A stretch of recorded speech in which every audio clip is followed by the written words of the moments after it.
So the Endy Termarr debate, it rang throughout the working the phones, working on the Pirates list. I have Endy ahead of Termarr. Tess Taruskin, who did the list with me, she's a contributor at our site. I let her call the ball because we thought it was even enough, and she just prefers Termarr's what she thinks is greater upside. I think when you're really lining up the minors universally, Endy's skill set is so unique, and he's right there. That that I prefer that proximity, and still think that he's going to be a really, really special player. I could see how if you said Termarr Johnson maybe had an argument to be the first pick in last year's draft, I think you can make a justifiable argument for that. And if you dropped Endy Rodriguez into a draft, do you feel good enough about taking a guy like that, smaller guy, who's the ceiling on his power is maybe pretty limited? Take a guy like that 1-1. Does that feel right? So I could see if you're like apples to applesing it that way, how you can make an argument for Termarr Johnson. Now, I know scouts who have had like $4+ million evaluations on Termarr Johnson since he was like a 14-year-old kid. Okay, just playing in Georgia, the travel ball circuit in Georgia is so intense and well scouted, not just by pro scouts, but college recruiters, that you end up learning about these guys pretty quickly. Termarr's always really, really hit. Yeah, he doesn't have that prototypical high school baseball prospect body. He's not A-Rod. He's not Carlos Correa. He's not even Jackson Holliday or Drew Jones, right? Those two guys have that statuesque 6'3"-ish frame that's got room for another 30 pounds without losing any kind of mobility, that type of stuff. And that's not Termarr. Termarr's, a little fire hydrant. But he's just hit for so long. His track record of performing against like really good high school kids in Georgia and on the showcase circuit is very, very long. Now, is there risk there? Yes. I don't know what's going to happen with his body. You do see some of these guys who are built like this at that age already. And when they're 22, 23, typically on average, I did a study on shortstops, like probably going on 5 years ago, high school shortstops, what they weigh when they're drafted out of high school, and then what they tend to weigh, either the ones who matriculate to college, guys like Dansby Swanson, or guys who, they're 21 and what their listed weight is. And typically you're adding about 30 pounds in that age 18 through 21, 22 window. And it's hard, to picture Termarr with another 30 pounds on it because he already is kind of maxed out. But, he's got monster bat speed. There's big, aggressive lift in his swing in the bat path, and just the way he swings is with ill intentions. And he's long to the ball a little bit because he's got to scoop. You got to have that length. But when you're only 5'9" or about whatever he is, he's in that area.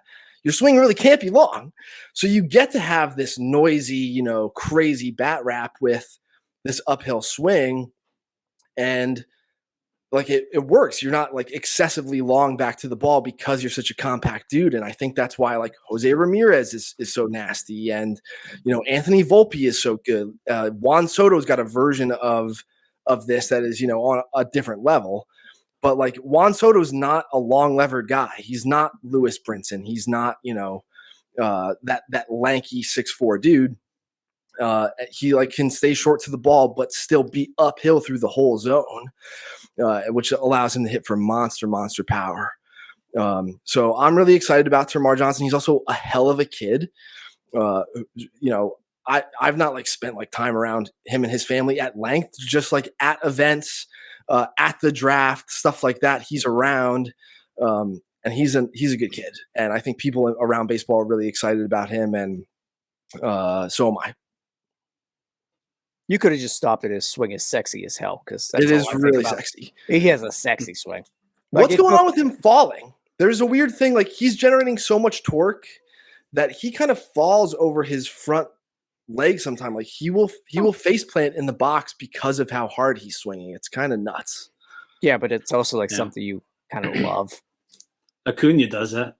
Yeah, Cody. Pete Cody Bellinger. These guys that take a big rip like that, great. But like looking back at Fangraphs in general, I think would you say it's fair that you guys tend to, or maybe just you tend to favor guys that are close to the major league level when we're looking at these prospect rankings? So maybe Termarr being number 1 might be a little shocking to just people who read Fangraphs in general, and probably a little exciting.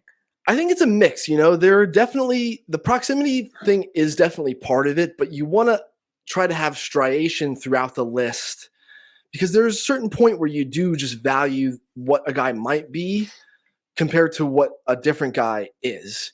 And so, yeah, like if we talk through the Pirates list, there are probably some examples on the Pirates list, and there are definitely examples on the top 100 where just like a guy's sheer upside demands that just the fact that he might become an unacquirable type of player, even if there's greater bust risk there like is a point where I do think you have to call the ball on a guy like that. It is hard to know what the threshold for that should be. And even some of these guys who are, quote unquote safe, especially if they throw a baseball for a living, they're actually not. And some of the guys who even perform up through the upper levels with the bat, they're ready, quote unquote, but big league pitching is just its own thing. And often there are things that aren't exposed until you're facing that quality of stuff every day, that can cause, even guys who feel safe to you to have been over projected on a prospect list. So there are definitely some guys where the fact that they are there, when we were talking about things that are like all else being equal, give me the guy who's closer. Now, often all other things aren't equal, but there are, enough players in the minors that there are, several instances where there are. And so, yeah, you are taking, if we have 2 players who are exactly the same in every way, one of them's at AA and one of them's in rookie ball, you have to take the guy who's in AA, like just logically. And when it's close enough, I do think that is what you want to lean on. But some of these guys, the ceiling is so big that you just have to take a guy like that over someone who feels safe. Hey, you all, thank you for watching. I know we try to provide the most entertaining content that we can, and we'd love to spread it to as many people as possible. So I know it doesn't seem like a lot, but if you could take the 5 seconds to like this video and subscribe to the page, it helps out so much more than you know. Thank you, and let's go Bucks.